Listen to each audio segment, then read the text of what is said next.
అదరగొట్టే కారం రంగు రుచి ఆచి కారం పొడి.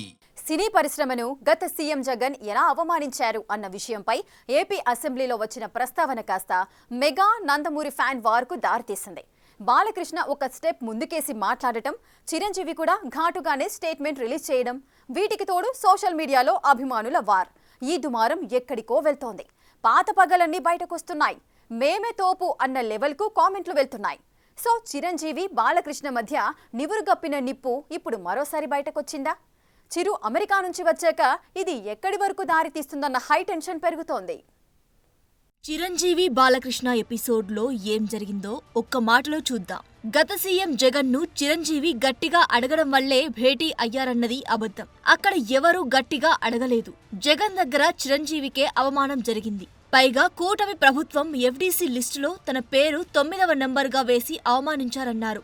ఓవరాల్ గా చూస్తే బాలకృష్ణ ఇంతే చెప్పింది చెప్పాలనుకున్నది. అయితే అక్కడక్కడ ఏకవచనాలు దొర్లాయి. సైకోగాడు, వాడెవడు, వీడెవడు, గట్టిగా ఎవడడిగాడు, ఇలాంటి ఏకవచనాలతోనే మ్యాటర్ హీటెక్కింది. నాడు జగన్ నివాసంలో చిరంజీవికి అవమానం జరిగింది అన్న మాటను బాలకృష్ణ చెప్పాలనుకున్నారు. కానీ అది కాస్త డూ అనే పదం వాడడంతో ఇలా మిస్ఫైర్ అయింది. అదే ఇప్పుడు మెగా బాలకృష్ణ ఫ్యాన్ వార్కు దారితీసింది. ఏ లెక్కన చూసినా ఈ స్టార్ వార్ తో మ్యాటర్ చాలా ముదిరే అవకాశాలే కనిపిస్తున్నాయి. అసలే ఏపీ రాజకీయం మరో లెవెల్. ఇందులో సినిమా రాజకీయం మిక్స్ అయితే కథలో ఎన్ని ట్విస్టులు ఉంటాయో ప్రత్యేకంగా చెప్పనక్కర్లేదు. ఇప్పుడదే కాంట్రవర్సీ రోస్ట్ అవుతోంది. కొందరికిది ధమ్కి బిర్యానీ విత్ డబుల్ మసాలా అన్నట్లుగా ఉంటుంది. ఇంకొందరు సినిమా చూస్తారు, ఇంకొందరు ఈ మంటల్ని ఎగదోసే ప్రయత్నం చేస్తారు. గొడవ మరింత ముదిరితే బాగుంటుందనుకుంటారు. సో ఇందులో ఎవరి గేమ్ వారిదే. చిరంజీవి లాంటి ఇండస్ట్రీ పెద్ద మనిషిని పట్టుకొని ఏకవచనంతో ఎవడు అని అంటావా అని వైసీపీ లీడర్లు జగన్ గురించి నోటికొచ్చినట్లు మాట్లాడితే జవాబు కూడా అంతే ఘాటుగా ఉంటుందని కౌంటర్లు ఇలా వస్తూనే ఉన్నాయి.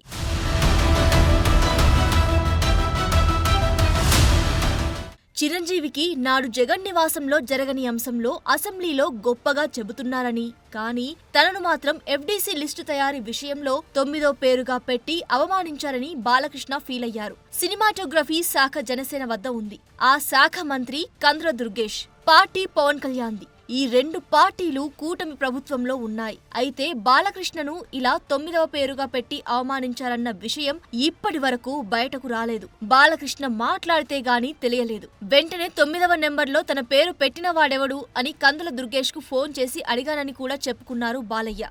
మర్యాద ఇవ్వడం మానవత్వం అన్నారు. తనను అలా అవమానించి ఇప్పుడు అసెంబ్లీలో చిరంజీవిని గొప్పగా ప్రజెంట్ చేయడం బాలకృష్ణకు నచ్చలేదు. అది జరిగిన మ్యాటర్. అందరూ ఇండస్ట్రీ కలవడానికి వెళ్ళినప్పుడు సైకో గారిని చిరంజీవి గారు గట్టిగా అడిగితే అప్పుడు ఈయన వచ్చాడంది అబద్ధం.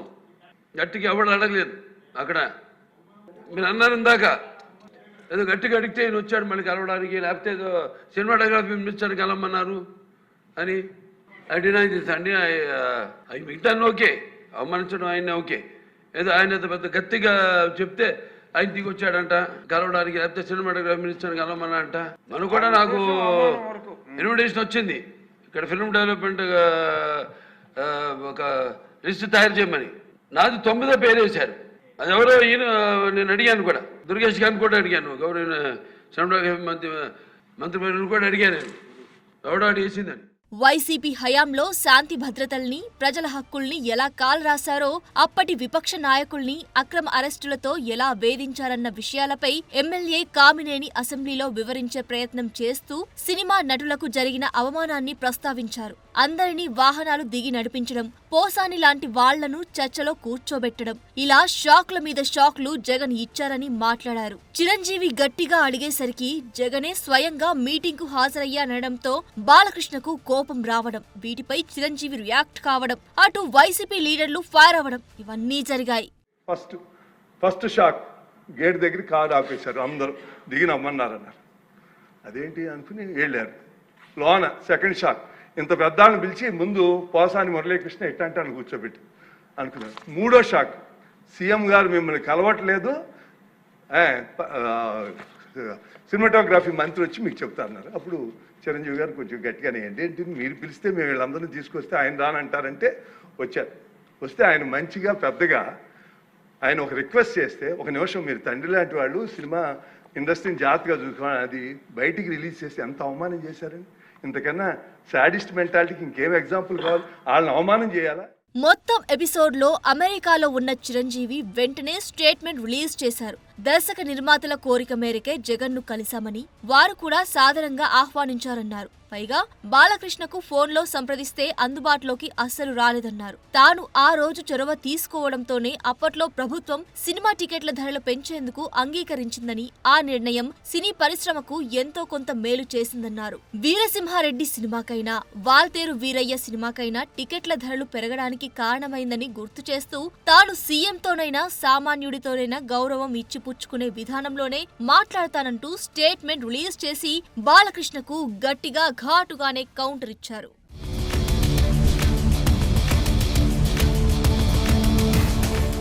అసలు 80 ఏళ్ల వయసులో కామినేని శ్రీనివాస్ మంత్రి పదవి కోసం పచ్చి అబద్ధాలు మాట్లాడారని మాజీ మంత్రి పేర్ని నాని ఫైర్ అయ్యారు. అటు బాలకృష్ణ మాట్లాడిన మాటల్ని కూడా తిప్పికొట్టారు. మ్యాన్షన్ హౌస్ మందు గట్టిగా కొట్టి సభలో నోటికొచ్చినట్లు మాట్లాడారన్నారు. అసలు అసెంబ్లీ ముందు బ్రీత్ అనలైజ్ పెట్టాలన్నారు పేర్ని నాని. పవన్ కళ్యాణ్ కు క్రేజ్ పెరుగుతుంటే ఓర్వలేకపోతున్నారన్నారు. అసలు చిరంజీవి అంటేనే బాలకృష్ణకు గిట్టదన్నారు. బాలకృష్ణకి బాధ ఏంటంటే ఇప్పటికే చచ్చిపోతున్నాడు బాలకృష్ణ.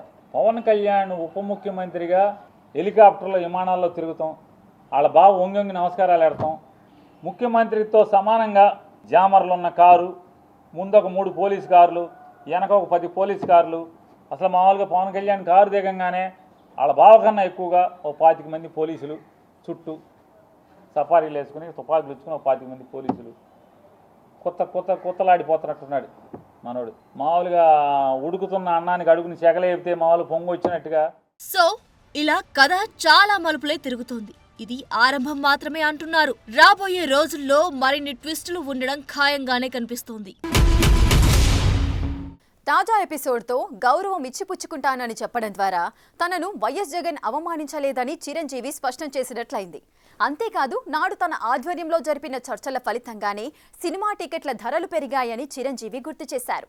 సో కథ అంతా మెగా బాలకృష్ణ డైలాగ్ వార్ దిశగా కదులుతోంది. ఈ తుఫాన్ ఏ తీరాలకు చేరుతుందో చెప్పలేని పరిస్థితి. వైఎస్ జగన్ తో సినీ ఇండస్ట్రీ సమావేశంలో లేని ఇద్దరు మాట్లాడిన మాటలు ఇప్పుడు మెగా నందమూరి మ్యాటర్ కు మరింత అగ్గిరాజేశాయి. నిజానికి ఆ ఇద్దరి మధ్య ఎప్పటినుంచో కోల్డ్ వార్ ఉంది. అది ఇప్పుడు మరింతగా బయటపడింది. చిరంజీవి బాలకృష్ణ మధ్య అభిప్రాయ భేదాలు ఉన్నాయంటున్నారు ఇండస్ట్రీకి చెందిన వాళ్ళు. ఇందుకోసం కొన్ని ఎగ్జాంపుల్స్ కూడా చెప్పిన సందర్భాలు ఉన్నాయి. బాలకృష్ణ వ్యాఖ్యాతగా వ్యవహరించిన అన్స్టాపబుల్ కార్యక్రమానికి చిరంజీవి దూరంగా ఉన్నారు. ఈ టాక్ షో చిరంజీవి బావ అయిన అల్లు అరవింద్ భాగస్వామ్యం ఉన్న కంపెనీ నిర్వహిస్తోంది. మరో ఎగ్జాంపుల్, ఎన్టీఆర్ శతజయంతి వేడుకలను ఎంతో అంగరంగ వైభవంగా నిర్వహించారు. ఈ కార్యక్రమానికి రామ్ చరణ్ హాజరయ్యారు తప్ప చిరంజీవి మాత్రం హాజరు కాలేదు. మెగాస్టార్ చిరంజీవి ఇంట ఇప్పటి వరకు ఎన్నో వేడుకలు జరిగాయి. ఈ కార్యక్రమాల్లో టాలీవుడ్ సెలబ్రిటీలు మొత్తం హాజరైనా చిరంజీవి మాత్రం దూరంగా ఉంటూ వచ్చారు. ఇప్పుడు ఈ అసెంబ్లీ సీన్ తో భేదాభిప్రాయాలు మరింతగా బయటపడ్డాయి. చిరంజీవి ఇచ్చిన స్టేట్మెంట్ లో వ్యంగ్యంగా మాట్లాడారు అన్న పాయింట్ మెన్షన్ చేశారు.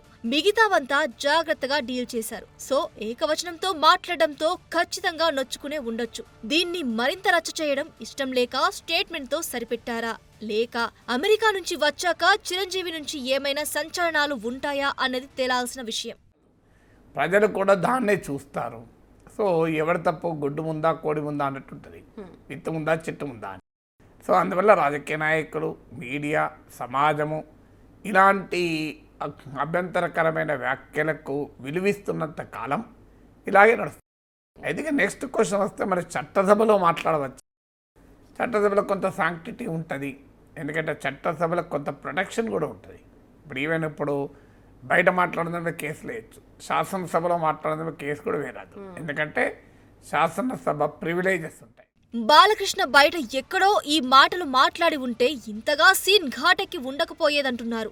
సాక్షాత్తు అసెంబ్లీలోనే మాట్లాడడం, చిరంజీవి పేరు తీసుకుని ఏకవచనం వాడడంతోనే మ్యాటర్ హీటెక్కింది. తాజాగా చిరంజీవి అభిమాన సంఘం కూడా బాలకృష్ణ వ్యాఖ్యలను ఖండిస్తూ నిరసనలు తెలిపింది. అటు తిరుపతిలో వైసీపీ శ్రేణులు బాలకృష్ణకు వ్యతిరేకంగా రోడ్డెక్కాయి. సో మ్యాటర్ మాత్రం ముదురుతోంది. నిజానికి బాలకృష్ణ పరిస్థితి ఏంటంటే అభిమానులతోనైనా గతంలో చేయి చేసుకుని రఫ్ఫాడించిన సందర్భాలు ఉన్నాయి. వారిని కంట్రోల్ చేసే ఉద్దేశంలోనా మరొకటో గాని గట్టిగానే చెంప చెల్లుమనిపించారు. ఇలా 2-3 సార్లు జరిగింది.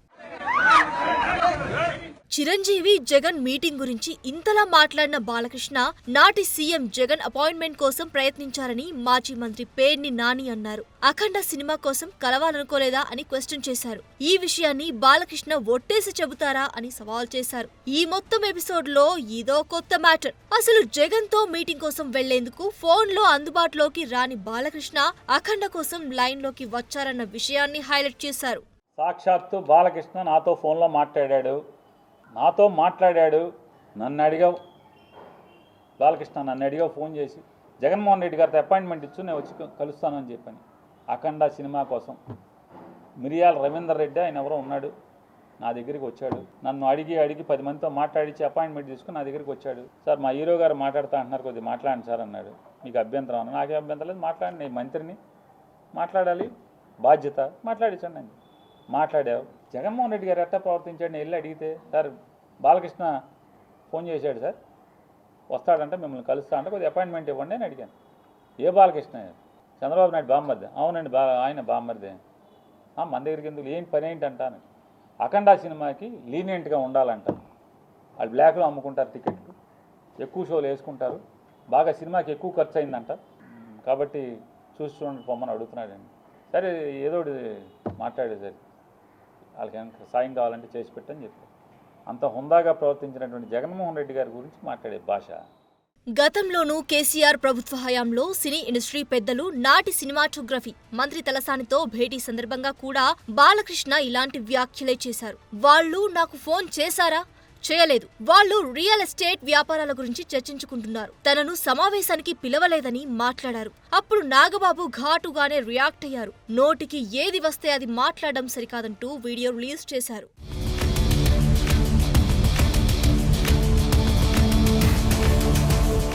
బాలకృష్ణ సినీ ఇండస్ట్రీలో అడుగుపెట్టి 50 ఏళ్లు పూర్తయిన సందర్భంలో ఓ ప్రశ్నకు బాలయ్య జవాబు ఇచ్చారు. తనకు చిరంజీవికి ఏమైనా విభేదాలు ఉన్నాయా అని అడిగితే తమకు ఎప్పుడూ ఎలాంటి సమస్యలు రాలేదని, ప్రతి ఒక్కరూ తమ సొంత పనుల్లో బిజీగా ఉన్నామన్నారు. 80-90ల్లో బాలయ్య చిరంజీవికి టఫ్ కాంపిటీటర్. వాళ్ళిద్దరి సినిమాలు 38 సార్లు రిలీజ్ లో క్లాష్ అయ్యాయి. చిరంజీవి మూవీస్ 23 సార్లు విజయం సాధించగా బాలకృష్ణవి 11 సార్లు హిట్ అయ్యాయి. 4 సార్లు ఇద్దరి సినిమాలు ఫ్లాప్ అయ్యాయి. సో వీరిద్దరూ రెస్పెక్ట్ చేసుకుంటారు. కానీ ఇండస్ట్రీ పోటీ, ఫ్యాన్ రైవల్రీ వల్ల కొన్ని ఇష్యూస్ వస్తుంటాయి. ఇప్పుడు కూడా అదే జరిగింది. బాక్స్ ఆఫీస్ వార్స్ ఎప్పుడూ హాట్ టాపిక్ గానే ఉంటుంది. కానీ ఇప్పుడే కాస్త డైరెక్ట్ వార్ కి దారితీసింది. బాలకృష్ణ తనకు అవమానం జరిగిందని ఫీల్ అవడం ద్వారానే ఈ సమస్య వచ్చింది. నిజానికి ఇలాంటి సమస్యలు వచ్చినా అప్పట్లో అంతర్గతంగా చర్చించుకున్నారు, బయటకు రాలేదు. కానీ ఇప్పుడు కథ మారింది, అంతే.